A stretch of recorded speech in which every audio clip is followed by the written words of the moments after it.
김어준의 뉴스 공장.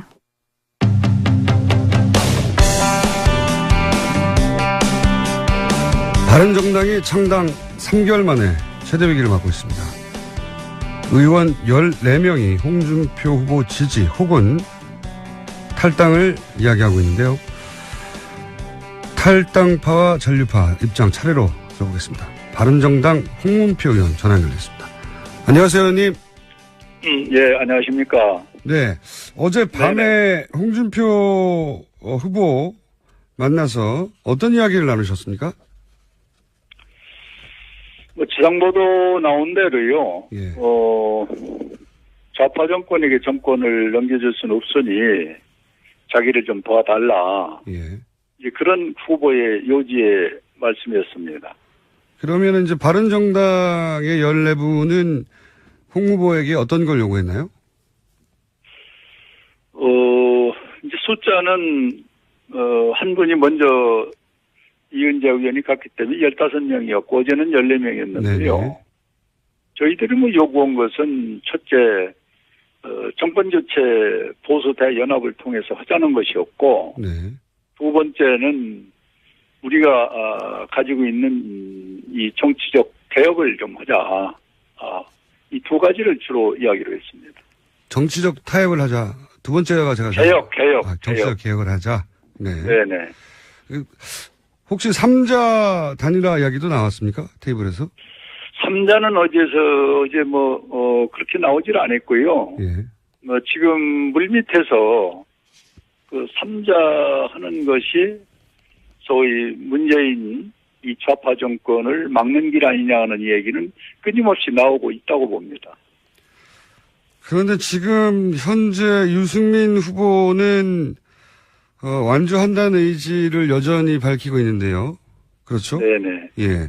이렇게 되면 지금 14분은 홍준표 후보 지지 선언에 그치는 겁니까? 아니면 아예 당을 탈당하는 겁니까? 아직 결정이 안 됐나요? 지금 그 문제 때문에 모여서 지금 협의를 하고 있는데요. 예. 큰 가닥은 저희들이 참 안타깝지만은, 탈당하고, 소위 입당을 하고, 예. 그리고, 정권 교체라는 쪽으로 가닥은 잡았습니다. 14분 모두 그 부분에는 합의가 됐습니까? 네네. 그래서 오늘 기자회견만 지금 남은 상태에서, 몇 가지 서로 조율할 것이 있다면 한번 해보자 해서 지금 모여있는 상태입니다.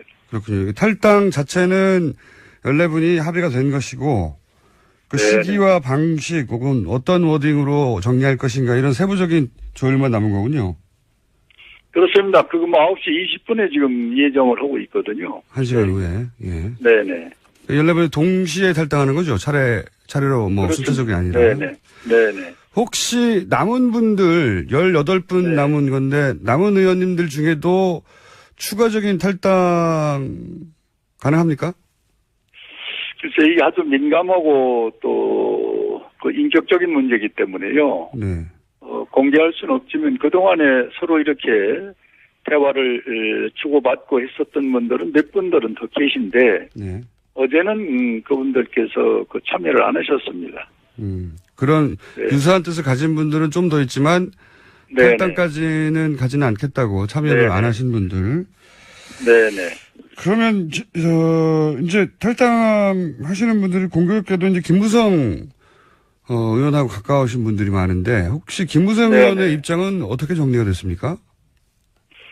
글쎄 그분의 결정은 본인이 하시는 건데 저희들 만류를 했죠. 김무성 전 대표는. 예.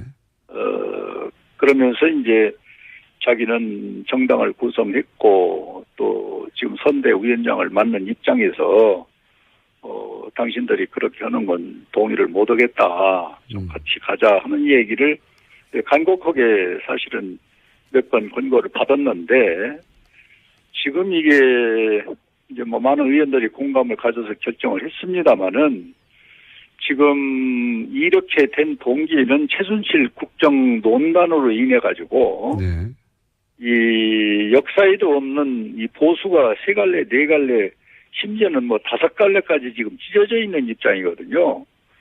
그렇다면은 이 좌파가 그냥 집권이 쉽게 할 수밖에 없는 상황에 그냥 내탓 하다가 정권 한번 뺏기면은 그 안에서 우리가 해야 할 일을 모두 다 잃어버렸을 때 어떻게 할 거냐. 여기에 이제 절박감을 느껴서 오늘의 이와 같은 상황이 왔는데 그 김무성 대표를 비롯한 지도부는 저희들을 말려오는 입장이었습니다. 김무성 대표는 말려는 입장이었고. 그리고 또 네네. 뭐 한간에는 네. 일부는 자유한국당으로 복귀하고 18분 중에는 바른정당과 또 이야기해서 바른정당으로 일부 합류할지도 모른다. 이런 전망도 있는데. 바른정당이 어디입니까? 바른정당이 아닙니다. 죄송합니다. 국민의당. 바른정당에서 국민의당으로 합류할지도 모른다는 전망도 있는데 혹시 그런 이야기를 하는 분들이. 그거는 잘 모르겠어요. 초창기에 우리 뭡니까, 정치판이 안철수 후보가 35, 6 이렇게 나갈 때는 네. 뭐 솔직히 그런 얘기가 있었죠. 그러나 그분이 지금 수직으로 해서 20%대로 떨어지니까 최근에는 그 얘기 나온 분들이 거의 없습니다. 최근에는 없다고요? 네네. 이 문제는 어떻게 생각하십니까? 당연히. 네네. 불과 이제 창당이 3개월밖에 안 됐기 때문에 그 창당의 명분 자체도, 보수의 가치를 바로 세운다. 박근혜 전 대통령 탄핵을 한 분들이 지금 현재 홍준표 후보는 박근혜 전 대통령 석방 사면을 주장한 단 말이죠. 그게 완전히 가치가 충돌하지 않습니까? 탄핵하신 분들이 석방을 주장하는 후보를 지지한다는 게? 첫째는 그렇습니다. 같이 새로운 정치, 따뜻한 보수, 정의로운 사회 구현을 위해서 함께 합심해서 이 바른정당을 만드는 우리 모두 구성원에게는 저희들이 어떤 명분이든 탈당하면서 미안하고 죄송하지요. 그러나 언젠가는 큰 바다에서 다시 만날 수 있는 분들이다. 이렇게 전 생각을 갖고요. 지금 지적하신 박근혜 소위 대통령 전 부분에 대해서는 저는 형무소 간 것으로 그 문제는 끝나야 된다고 보고 이제 당 안에 있는 개혁적인 또 앞으로 바뀌어야 할 부분은 지난번에 임명진 비상대책위원장이 깨끗하게 좀 개혁적으로 했으면 좋았는데 그걸 못한 상태에서 선거판이 지금 거의 마지막 단계에 지금 와 있지 않습니까? 대통령 선거가. 지금 개혁을 저희들이 생각하고 있는 것들 같은 거를 꺼낼 정황이 저는 아니라고 솔직히 봅니다. 그래서 지금은 좀 더 큰 차원에서 이 한 번 좌파에게 뺏기면은 이거 한번 되찾아오기는 참 힘들거든요. 그래서 정당의 목적은 정권 잡는 것이고 정권 잡기 위해서는 이 작은 것들이 소중한 것들을 지금 논의할 시간이 없다. 그래서 내 탓을 하지 말고 당시 좀 접어놓고 이 좌파에게 정권을 넘겨주는 걸 막는 이 대동단결로 가는 것이 좋겠다. 이런 차원에서 저희들이 이와 같은 결행을 했다. 이렇게 말씀을 드립니다. 근데 집권하는 동안 잘못했으면은 정권을 넘겨주는 게 맞는 거 아닙니까? 그게 선거가 있는 이유 아닌가요? 그렇게 질문을 하시면 그건 곤란하지요.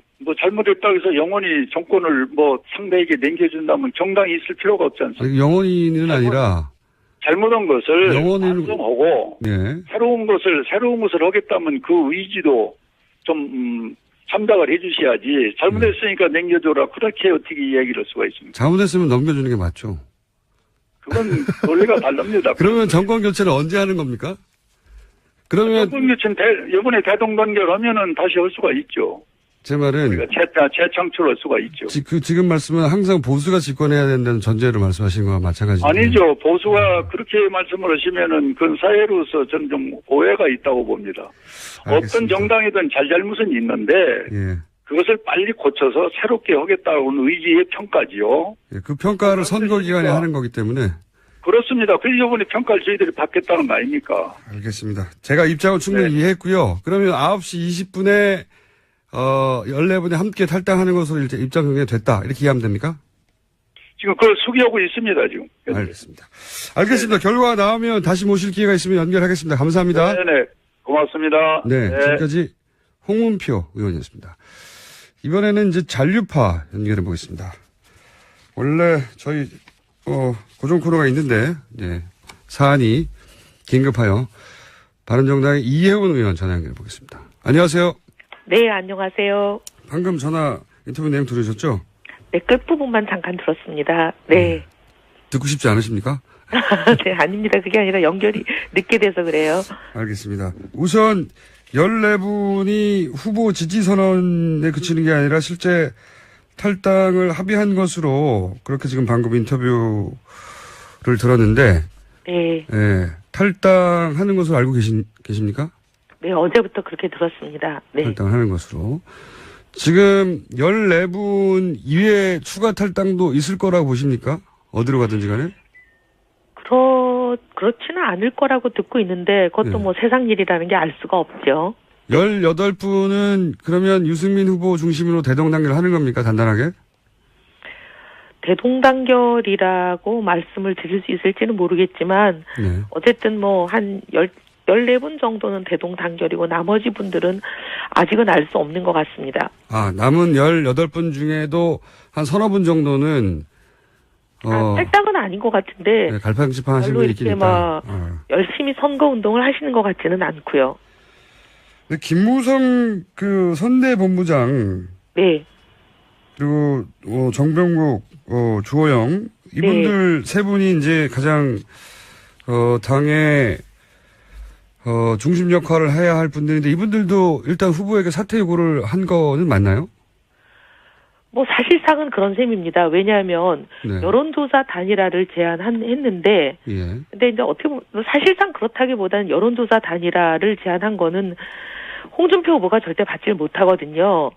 지금까지 각종 여론조사가 있었습니다. 언론사들이 제가 알기로 한 3-4개 정도 여론조사를 실시했습니다. 보수 단일화를 하게 되면 누가 가장 적합한 후보라고 보느냐. 네. 에서 모든 조사가 다 유승민 후보가 홍준표 후보를 이기는 걸로 나왔습니다. 그러니 이제 그렇게 되면 홍준표 후보가 이걸 못 받죠. 그래서 홍준표 후보는 어느 순간인가부터 이런 조사가 나온 뒤로 단일화하자 하던 얘기를 이제 더 이상 안 하시고 그냥 들어와라 이렇게 말씀이 바뀌셨잖아요. 그리고 어젠가 그젠가 나온 TV조선의 단일화 조사도 유승민 후보가 어떻게 하든 이기는 걸로 나오니 이제 그걸 가지고 이 세 분이 단일화를 여론조사로 하자 이렇게 제안을 하신 건데 그분들은 이제 만약에 여론조사를 하게 되면 유승민 후보가 이긴다라는 이제 전제를 깔고 단일화라는 거는 원래 당이 다른 단일화는 항상 여론조사를 하는 게 상식이고 전통이지요.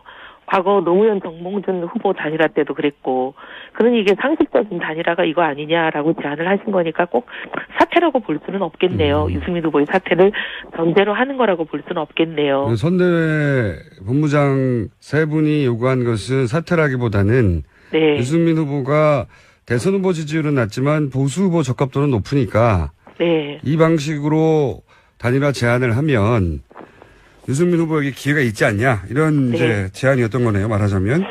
네, 뭐 꼭 네, 누구에게 기회가 오고 가고 그런 걸 그분들이 감안을 하셨는지 모르겠지만 워낙 당이 다른 사람들끼리 후보 단일화라는 것은 뭐 여론조사 말고는 방법이 없으니 그렇게 제안하시지 않았나 싶습니다.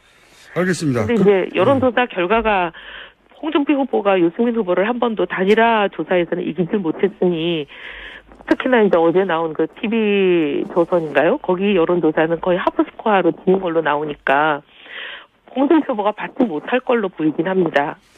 알겠습니다. 그건 사실상 거의 그 물 건너 가는 것 같은 게 유승민 후보 본인이 네. 완주 의지를 여러 차례 표명했지만 어제는 다시 한번 강조했지 않습니까?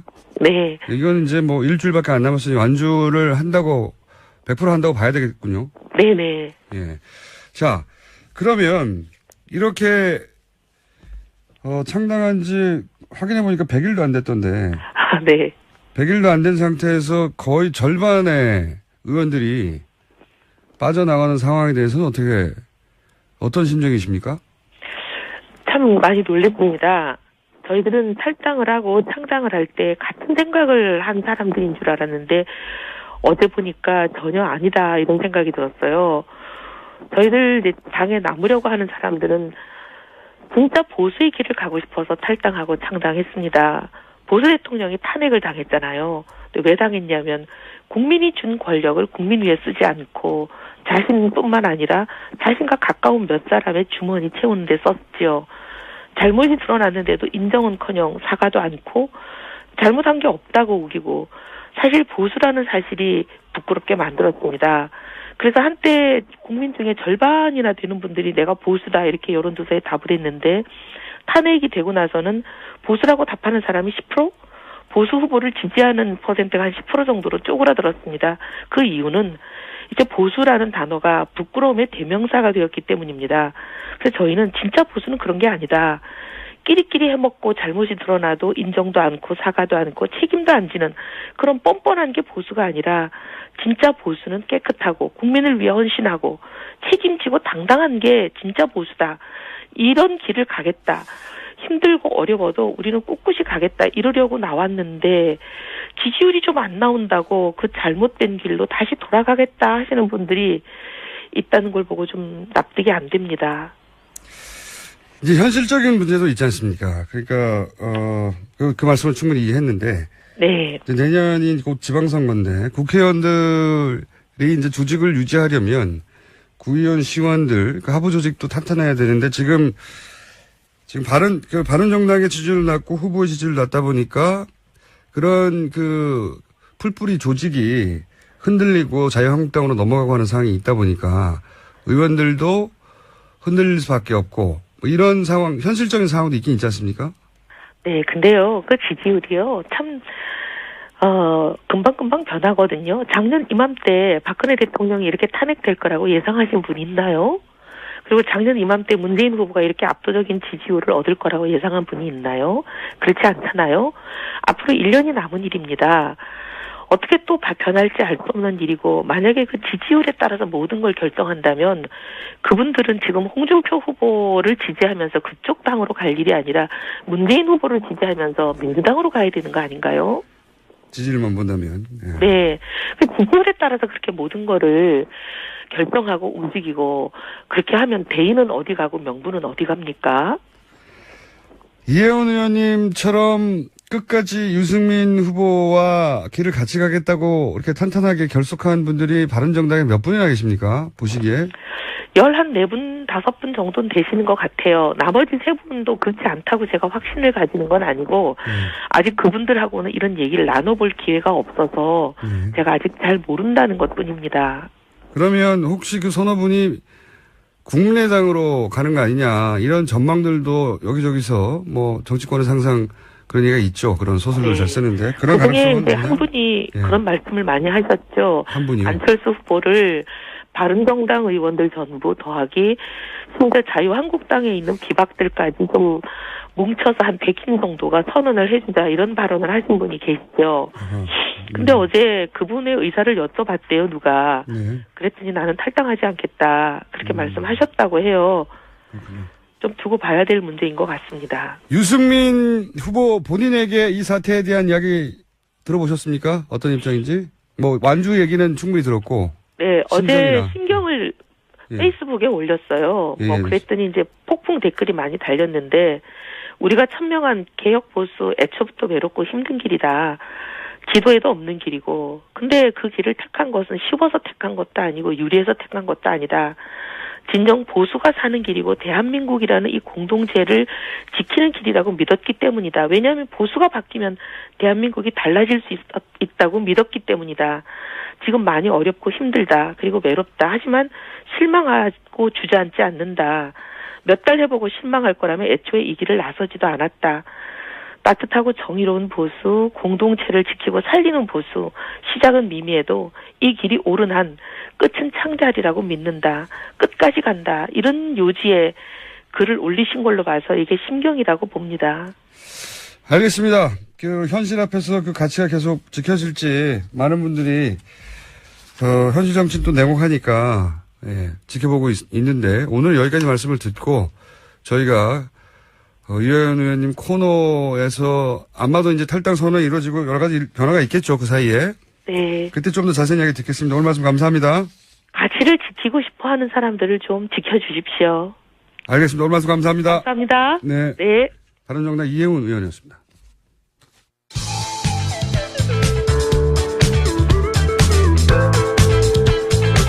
우주 최강 시사 프로그램 김어준의 뉴스 공장.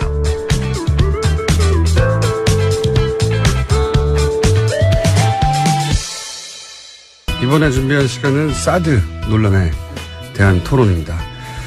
지난 19대 국회 때 국회 국방위에서 활약하셨고 현재 문재인 후보 캠프 TV 토론단장 진성준 단장 나오셨습니다. 안녕하십니까? 네, 안녕하세요. 네, 박근혜 정부 국방부 차관을 지내셨고 현재 홍준표 캠프 국가안보위원회 부위원장을 맡고 계신 백승주 의원 나오셨습니다. 안녕하십니까? 예, 경북 구미갑의 백승주입니다. 네, 꼭 지역구를 말씀하시더라고요. 다들. 자, 우선 사드 이 긴급 배치되고 비용을 내라고 하는 트럼프 대통령의 발언도 있고 뭐 혼란스럽게 왔다 갔다 하는데 두 분의 기본 입장부터 우선 말씀해 주십시오. 사드 배치에 관한 캠프 입장.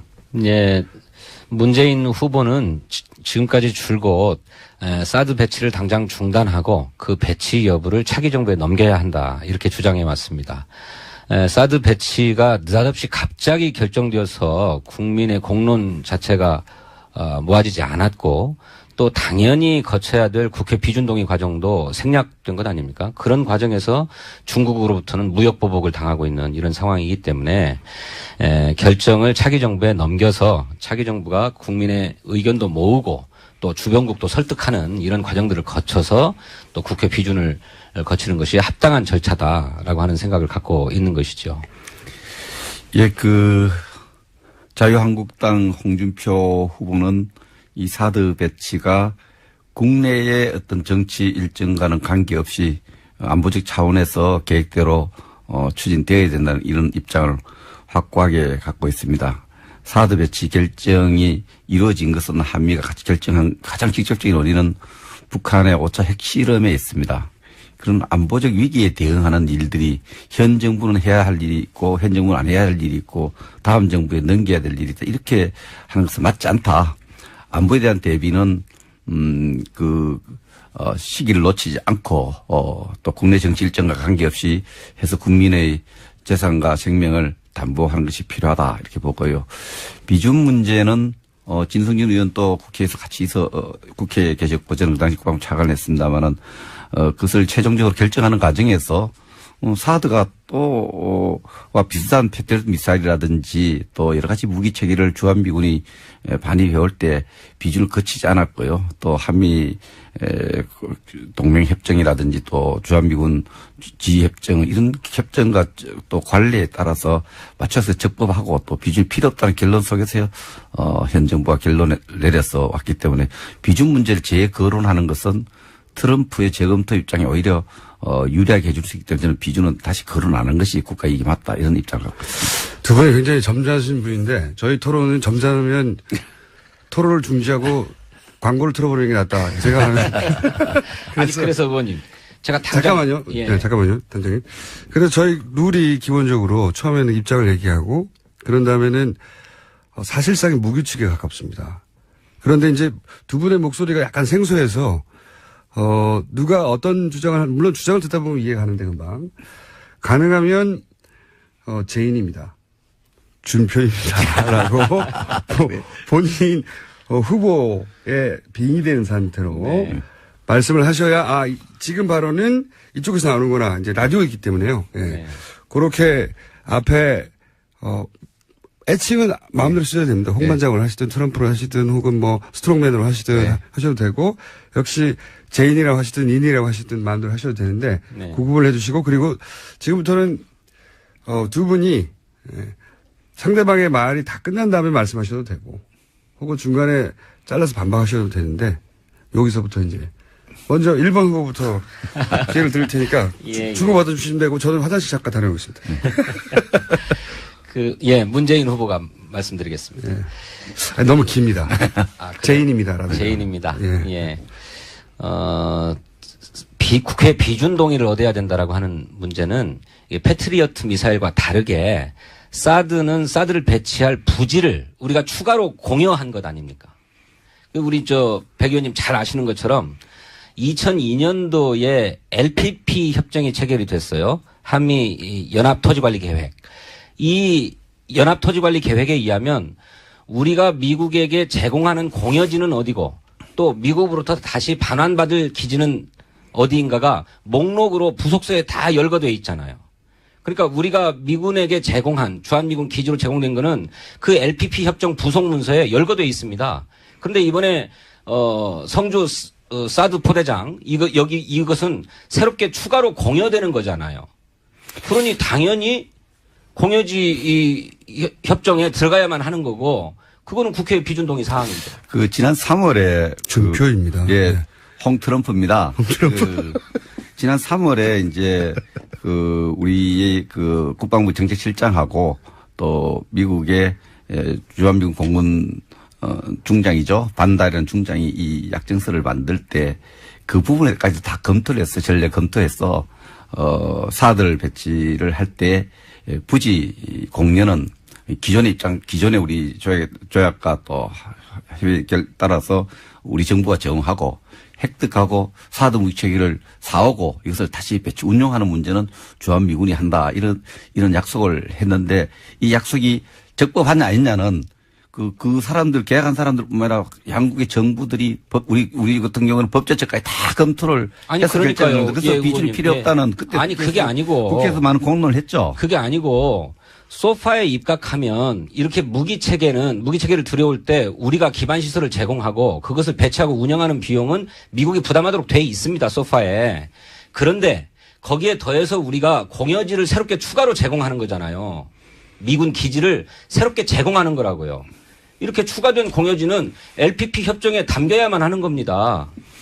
근데 지금 그 부분까지도 다 검토를 해서 비준이 필요 없다는 정부가 결론에서 이미 그 사드 배치에 필요한 부지가 확보되고 그게 주요 장비가 반입되는데 지금 우리가 다루어야 할 것은 트럼프가 한미 간의 약정과 달리 그 사드 구입 비용과 유지 비용을 우리한테 부담하라는 거예요. 네. 여기 대해서 어떻게 해야 될 거냐를 네. 우리가 초당적으로 대처해야 된다고 생각을 합니다. 그러니까 더 문제죠. 지금 비중 문제를 새로 거론한다는 거는 네. 트럼프가 재검토하자는데 맞짱 춤을 춰주는 거예요. 트럼프가 계속 이 사드 문제 관련해서 제가 왜 트럼프가 저렇게 나왔냐를 우리 따지고 거기 공동 대응해야 되는데 트럼프가 갑자기 왜 저거 돈을 내놔라. 이렇게 하느냐, 1조 5천억이 되는 돈을 내놔라, 이렇게 하느냐, 이 문제를 우리가 짚어봐야 되는데, 우리가 자꾸 재검토하자니까, 미국 입장에서는, 재검토하면 배치 문제뿐만 아니라 우리 돈 문제까지 거론하겠다, 이렇게 떴기 때문에 저는 우리가 계속 재검토 노래를 불러서 문재인 후보가 트럼프가 그러면 돈까지 이야기하겠다, 이렇게 나온 게 아니냐. 그거야말로 궤변 아닙니까, 의원님? 예? 제인이 말씀드립니다. 합리적 의심이에요. 아니, 합리적 의심이 아니고요. 아니 생각해 보십시오. 사드가 우리 안보에 정말로 필요한 것이다라고 노래를 부르니까 그렇게 필요하고 당신네들 안보에 필요한 거라면 당신들이 돈 더 내라라고 요구하는 것 아닙니까? 아니 당연히 우리가 이거를 재검토해서 필요 여부를 판단하고 결정하는 거를 차기 정부에 넘기자라고 얘기했던 것이지 거기에 그러면 돈을 누가 더 부담하자는 얘기까지 어디 있습니까?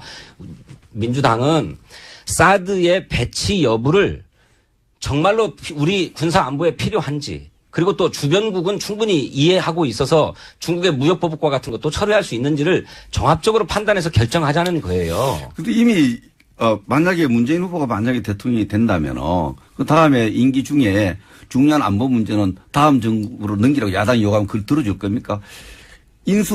정부랑 넘어가기 안보 국민의 생명과 재산을 지키는 문제에서는 해야 할 일을 타이밍을 놓치지 않고 그때 하는 것이 그 행정부의 권한이고 임무입니다. 그래서 우리 정부 선거를 하는 거죠. 대통령 뽑는 거고. 국민의 생명과 안전을 지켜야 될 그 중요한 사안을 왜 계속 한 번도 논의한 적이 없고 협의한 바도 없고 결정한 바도 없다고 이른바 3노 정책으로 일관했습니까? 그러다가 갑자기 국방부 장관도 없고 외교부 장관도 없는 자리에서 결정해버립니까? 도대체 사드 배치는 누가 결정한 겁니까? 사드 배치와 관련해서는 저도 그 정부에서 차관을 할 때부터 계속 검토했던 사안이에요. 그 협상의 어떤 기술상, 협상의 전략상 그 부분을 이렇게 공개하는 시점은 좀 달랐지만은 그 갑자기 결정했다는 건 정말 저는 동의하기 힘들어요. 갑자기 왜 결정을 합니까? 그 쭉 계속해서 검토를 해왔죠. 아니 이제 와서 말을 바꾸시는 건데 다시 따져보죠. 사드 배치는 우리가 요구한 겁니까? 아니면 미국이 먼저 하겠다고 한 겁니까? 미국이 제가 기억하기로 2014년으로 계약하는데 이 사드라는 무기가 100억 달러를 투자해서 개발한 아주 고급 무기체계입니다. 아시잖아요. 1조 되는 것 돼서 미국이 해외 할 때 먼저 이 경쟁적으로 해외에 있는 미군 기지 사령관들이 갖고 싶어 했던 그런 무기체계인 건 아시잖아요. 그런데 미국이 먼저 우선 절차적으로 미국이 먼저 제안을 했죠. 미국이 제안을 했는데 우리 정부가 제안에 대해서 충분히 검토를 전 했다고 봅니다. 그런데 왜 미국에서 요청도 없었다고 부인했습니까? 미국이 요청한 형식과 절차에 관한 문제예요. 그때 스카파로티 주한미군 사령관이 먼저 그런 아이디어 차원에서 제안했는데 미 정부가 공식적으로 이것을 협상하자라고 제안한 것은 굉장히 늦었습니다. 그 내부적으로 자기들이 검토한 시간하고 공식적으로 제안한 시간이 늦어서 그런 문제가 시차가 있는 그러니까요. 거죠. 의원님 말씀하시는 것처럼 이거는 주한미군 기지 방어를 위해서 미국 본국 정부에 배치해달라고 요청을 한 거고 미국 국방부가 오랫동안 검토하다가 마침내 그래 배치하자라고 결정한 것 아닙니까? 즉 다시 말해서 미국의 필요에 의해서 배치가 요구되고 결정된 거잖아요. 그거는 지금 잘못 알고 있어요. 미국의 스카파로티가 제안을 할 때 군사적 판단을 할 때 해외에 있는 미군 기지와 또 미군 요원들의 안전과 보호만을 위한 것은 아니고 항상 그 뒤에 붙어요. 해외 미군 기지뿐만 아니라 동맹국의 안전을 보호하는 데도 같이 필요하다는 개념이지 주한 미군만을 보호하기 위한 무기체계 아닙니다. 그 점에 아시잖아요. 아니 그러니까 한미연합사령관이 그렇게 얘기할 수 있는데 우리 정부도 똑같은 입장이었냐고요. 그래서 우리 정부도 사드 배치가 필요하다. 그래서 반드시 배치해달라고 요구했냔 말씀이에요. 그렇게 얘기하고 있기 때문에 한국의 안보에도 도움이 된다고 생각한다면 당신은 또 그에 따른 배치 운영 비용을 부담해라라고 트럼프가 나오는 것 아닙니까? 지금 그 당시에 우리도 이 문제가 제기될 때 아시다시피 사드는 높은 고도니까 중심이 긴적이 필요하고 군사적 필요한지를 여러 가지 시뮬레이션을 해봐야 되는데 시뮬레이션을 내부적으로 하는 가지 검토를 했고 이 트럼프가 비용 문제를 갑자기 검토를 제안한 시기를 우리 보면은 지난 28일이죠. 4.18을 제안했는데 우리가 이게 배치를 거의 포대 중에서 일부 포대 놔두고 다 장비를 갖다가 실제로 급하면 사용할 수 있는 그 수준에서 트럼프 갑자기 돈을 내라 이렇게 이야기했는데 트럼프 스타일로 보면은 이게 뭐 이런 요구를 한 것은 동맹국가라든지 여러 국가에 대해서 자기의 어떤 협상 전략이라고 봅니다. 아니 그러니까 우리 스스로가 협상 전략을 떨어뜨렸다는 거예요. 협상력을. 왜냐하면 이것이 아직 배치되지 않은 상황이고 배치가 결정되지 않은 상황이라고 한다면 어떻게 미국에서 갑자기 그 비용 부담까지를 요구하겠습니까? 그런 게 아닌데 다 배치해야 된다 하다가 느닷없이 배치도 강행해버리고 이미 돌이킬 수 없는 지점까지 와버리니까 그러면 이제는 돈도 부담해라라고 요구하는 거잖아요. 그러니 우리 스스로가 협상력을 떨어뜨린 거죠. 배치가 강행이라는 표현도 저는 동의하기 힘들어요. 왜 강행입니까? 강행이 아니면 뭡니까?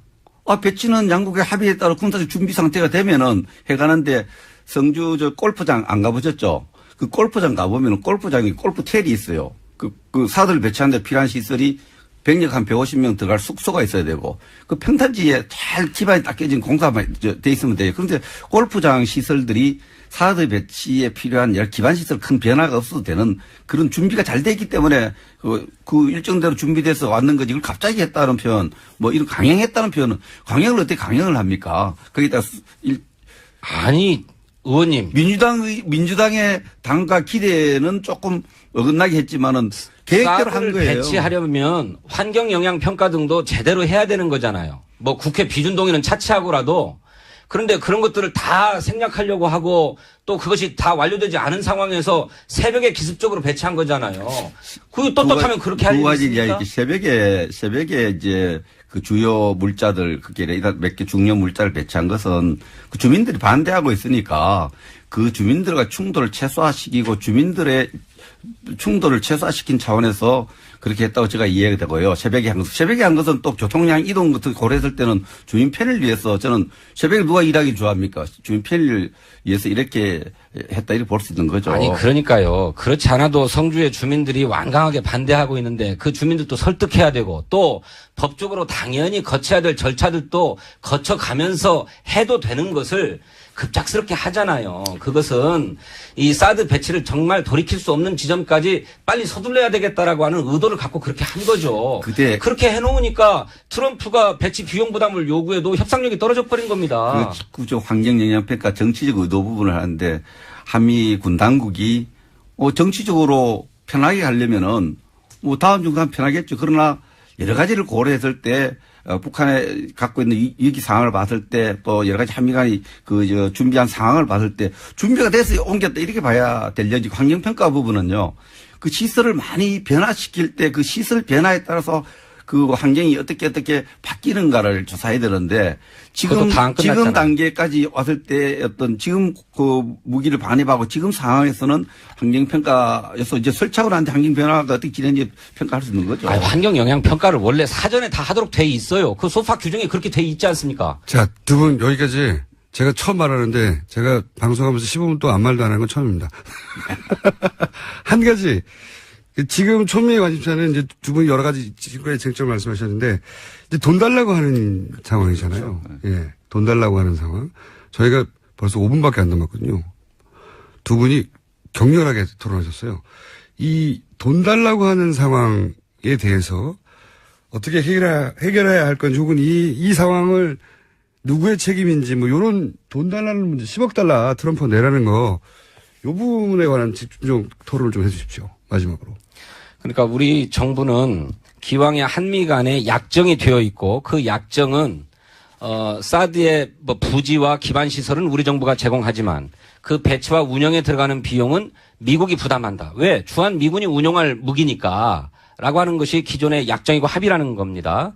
저는 이것이 지켜져야만 한다고 생각하는데 그 약정서조차도 공개하지 않고 군사기밀로 묶어놓고 있어요. 이것을 군사기밀로 묶어놓고 있으면 도대체 무엇이 합의이고 무엇이 진실인지를 모르는 것이고 모르게 되면 모를수록 우리 협상력은 떨어지는 거죠. 첫째 그런 문제가 있고요. 두 번째로는 사드가 우리에게 정말로 필요한 무기라고 계속 강변을 해놓았기 때문에 이것을 돌이킬 수가 없는 상황이 되어서 오히려 한국에 그렇게 안보에 필요한 무기니까 당신들도 배치 비용을 부담해라 라고 하는 요구에 항변할 근거가 없어져 버렸다고 저는 생각해요. 지금 돈 달라하는 문제가 제일 중요하지 않습니까? 돈 달라. 모든 국민이 진성준 의원도 그렇고 저도 그렇고 모든 국민이 돈 주지 말아야 되고 주는 거 부당하다는 생각이 있다. 돈을 안 주는 쪽에 초당적 입장을 정해야 되는 거죠. 그래서 돈을 안 주는데 대해서 저는 어저께인가 우리 미국의 백악관에 안보보좌관하고 우리 안보실장하고 통화를 했어요. 그 안보보좌관이 두 가지 이야기를 했어요. 새로운 협상이 제기될 때까지는 기존 협정이 유효하다. 이런 아주 이원적인 입장을 했는데 메시지를 보면은 그래서 일단 재협상이 시작되지 않도록 하는 게 중요하다. 그럼 돈 달라도 기회도 없는 거예요. 그렇다면은 재협상하겠다, 재검토하겠다, 비준하겠다 이런 논리를 걷어쳐야 됩니다. 그러고 이제 앞에 정부가 정당한 절차에서 한 것을 인정하고 여기에 따라서 돈 주는 문제는 거기서 종결시켜가지고 재협상이 시작될 때까지 기존 협정 유효하다 그냥 재협상을 안 하면 되는 거예요. 그래서 우리가 자꾸 비준 이야기하고 재검토 이야기하고 현 정부 다음 주 연속성이 있는 겁니다. 현 정부 입장을 존중하고 앞에 오바마 정부의 결정을 존중한다. 그 정부 약속을 이행하려고 돈을 안 주는 것이 중요하고 해결 방법은요. 트럼프가 이거 한두 번 이런 거 아니잖아요. 선거 기간 동안에 핵무기 개발하도록 하겠다. 일본, 한국이. 그러놓고 말을 바꿔요. 그래서 그거는 동맹국의 방위 부담을 늘리는 전략과 맞물려있기 때문에 우리가 정말 강단과 결기를 갖고 정상회담을 통해서 이런 문제 더 이상 거론하지 않도록 못 박는 게 중요하다. 저는 그렇게 봅니다. 저는 미국 대통령이 비용 부담을 요구한 문제이기 때문에 재협상은 불가피하다고 생각합니다. 그런데 재협상의 결과로 우리가 추가로 비용을 부담해야 하는 상황이라면 우리는 아예 배치하지 않겠다. 배치를 반대한다라고 하는 생각도 가져야 된다고 생각하고 그런데 기왕에 한미가 정부 간에 어쨌든 배치하기로 합의한 바가 있다고 한다면 이것을 정부의 입장에서 뒤집기 어렵기 때문에 국회 비준동의 절차를 반드시 거쳐야 되겠다라고 하는 것은 중요한 협상의 레버리지를 확보하는 거라고 생각해요. 저는 국익을 수호하는 관점에서도 자유한국당도 앞으로 재협상을 안 하면 좋을지 모르지만 재협상이 불가피하게 벌어질 수밖에 없다라고 하는 점을 염두에 둘 때 우리의 협상의 레버리지를 확보한다라고 하는 차원에서 국회 비준 동의를 동의해 줘야 된다고 생각합니다. 국회 비준 동의는요. 행정부가 국회에다가 책임을 전가하는 겁니다. 그러고 우리가 계속 재검토를 노래하고 또 노래하면은 트럼프 춤을 춥니다. 얼싸 좋아라. 재검토하자고 하자. 그리고 돈 요구할 겁니다. 이런 부분에서 우리가 국가적으로 전략을 잘 수립해야 되는데 재검도 빌미를 안 줘야 됩니다. 재검도 하겠다는 주장을 거두고 또 국회 비준은 더 이상 이야기를 안 해야 됩니다. 그래야 트럼프가 돈을 요구할 기회를 박탈하는 거죠. 그래서 다음 단계로 나가야 된다. 저는 이렇게 봅니다. 아니 국회 비준 절차를 거치도록 하는 것이 오히려 협상력을 강화시키는 일 아닙니까? 국회 그리고 비준을 해도 국회 비준 때문에 재협상이 필연화되는 건 아니에요. 오히려 재협상 해가지고 국회 비준 동의를 얻기가 까다로운 조건을 붙이게 되면 더 어려워지는 것 아닙니까? 지금 비준을 하면은 그럼 재협상이 안 나오느냐 이야기하느냐. 지금 한미 FTA 있지 않습니까? 국회 비준을 다 받았어요. 그래도 그거 한미 FTA 끔찍하다. 재협상해야 된다고 트럼프도 이야기하는 거예요. 비준 여부가 중요한 것이 아니고 지금은 우리가 정부가 기존에 약속이 유효하다는 점 우리 정부도 밝히고 마침 또 미국의 안보보장도 밝히기 때문에 기존 협상대로 그 우리 약정서대로 사드 사오는 거 배치 운영하는 거 미국이 부담하고 우리 부지 공략 이걸로 딱 끝내고 다음 달에 나가야 그 트럼프 돈 요구가 할 기회가 없도록 만드는 게 중요하다. 시간상 요구까지 하면 끝납니다. 저는 20초 내에 해주셔야 돼요. 예. 아니 그래서 국익을 생각해야 된다. 실제로 아까 말씀하셨지만 우리나라에게 더 현실적인 군사적인 위협은 북한의 단거리 미사일입니다. 일부러 고각 발사까지 해가면서 쏴야 될 중거리 또는 장거리 미사일이 우리에게 종심이 짧기 때문에 실제적 위협이 아니라는 거 더 잘 아시잖아요. 근데 진 의원님. 그런데 이것 때문에 비용 부담까지 해가면서 사드를 배치해야 된다는 게 전 이해할 수가 없어요. 나머지 싸움은요. 군 전문가에게 맡겨야 됩니다. 우리가 군사 위험까지 판단하는 계속 거잖아. 하십시오. 진 의원님하고 김성준 단장님 넘어선 겁니다. 그래서 패트리oti 미사일 경우에도 그 상식에 관한 경우 김어준이었고요. 아닙니까? 단거리 미사일이 훨씬 내일 큰 뵙겠습니다. 군사적 위협이라는 안녕. 거. 넘겨야 된다 이렇게 네? 생각을 합니다. 그래서 그냥 고각 발사할 수 있으니까. 주호영 이분들 세 분이 이제 가장 당의 중심 역할을 해야 할 분들인데 이분들도 일단 후보에게 사퇴 요구를 한 거는 맞나요?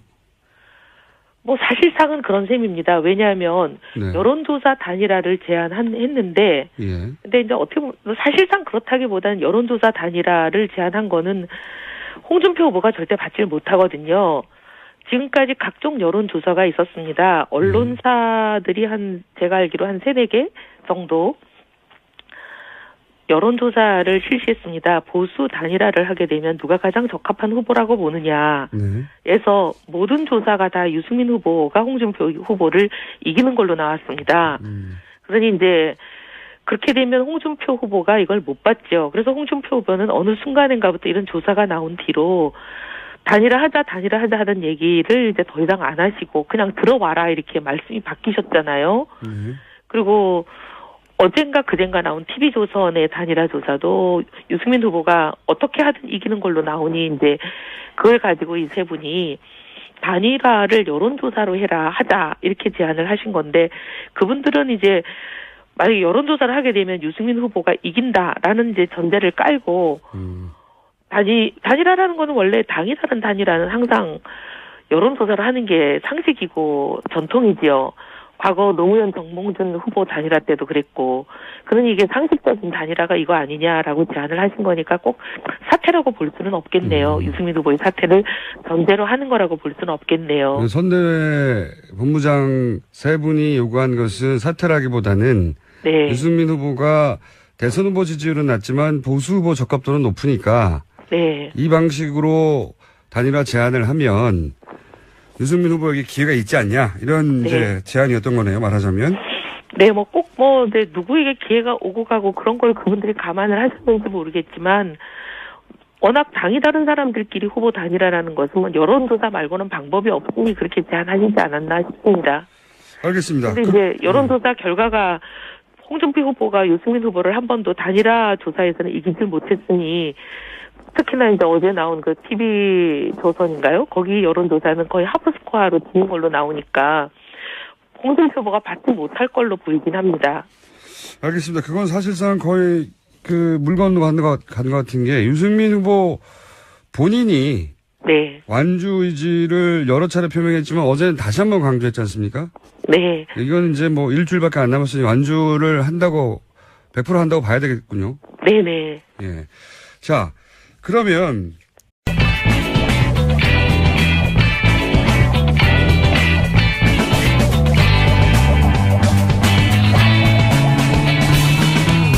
김어준의 뉴스 공장.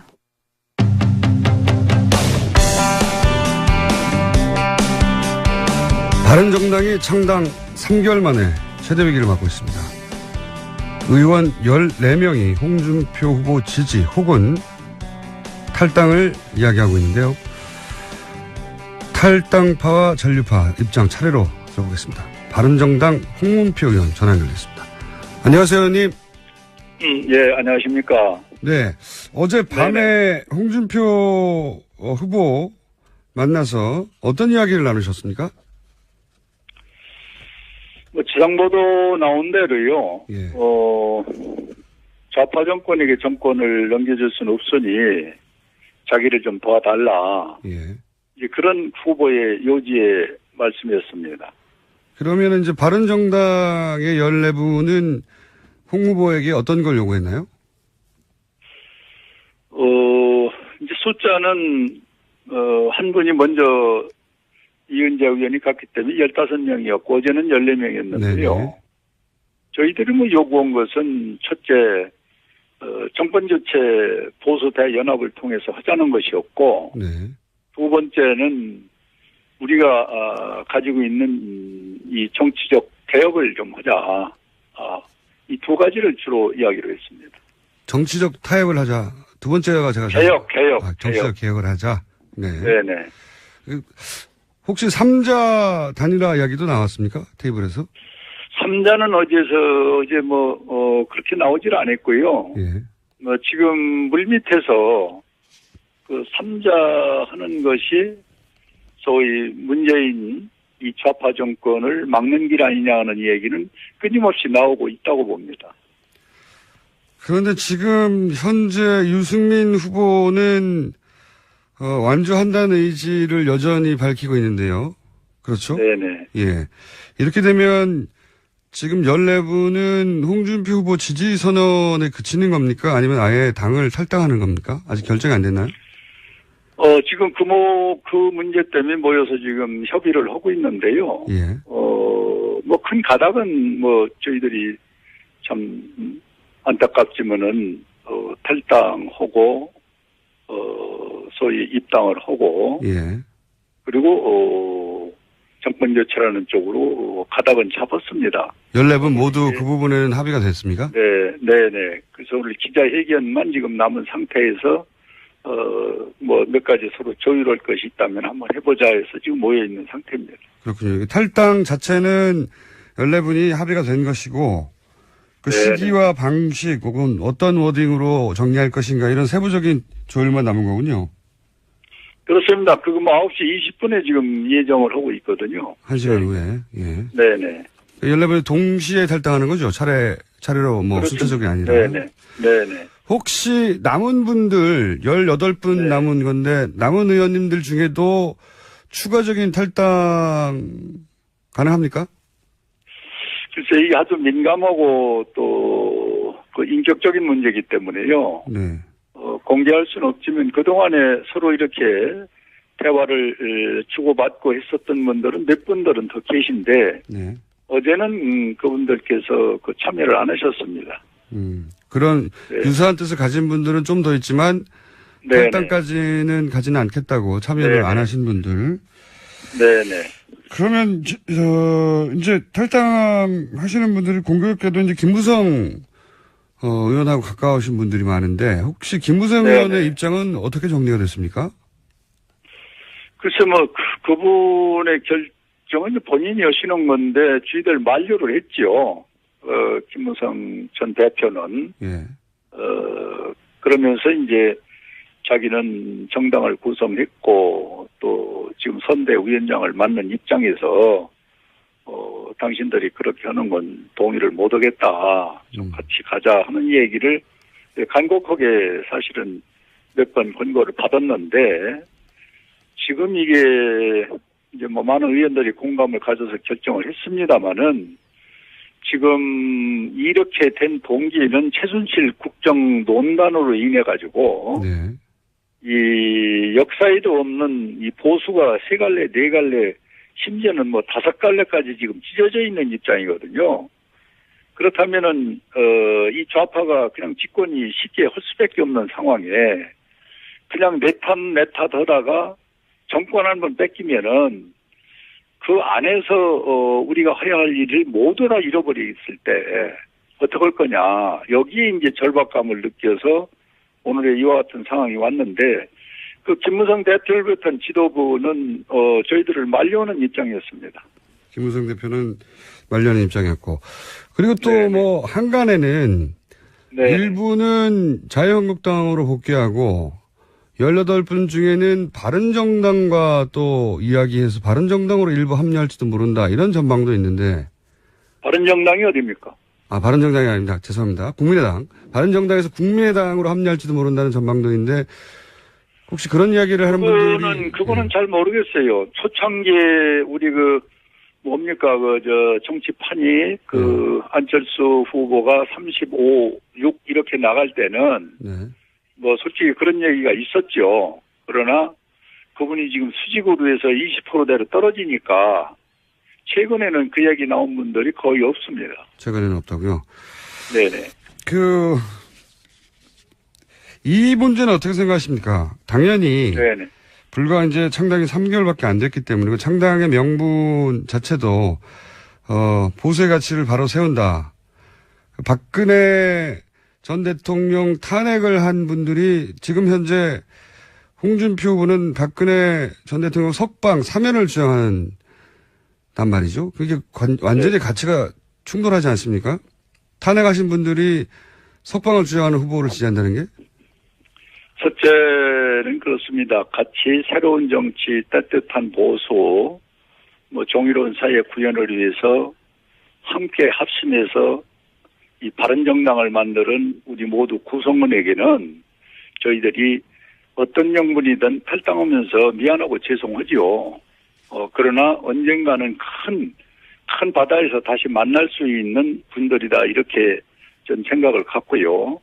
지금 지적하신 박근혜 소위 대통령 전 부분에 대해서는 저는 형무소 간 것으로 그 문제는 끝나야 된다고 보고 이제 당 안에 있는 개혁적인 또 앞으로 바뀌어야 할 부분은 지난번에 임명진 비상대책위원장이 깨끗하게 좀 개혁적으로 했으면 좋았는데 그걸 못한 상태에서 선거판이 지금 거의 마지막 단계에 지금 와 있지 않습니까? 대통령 선거가.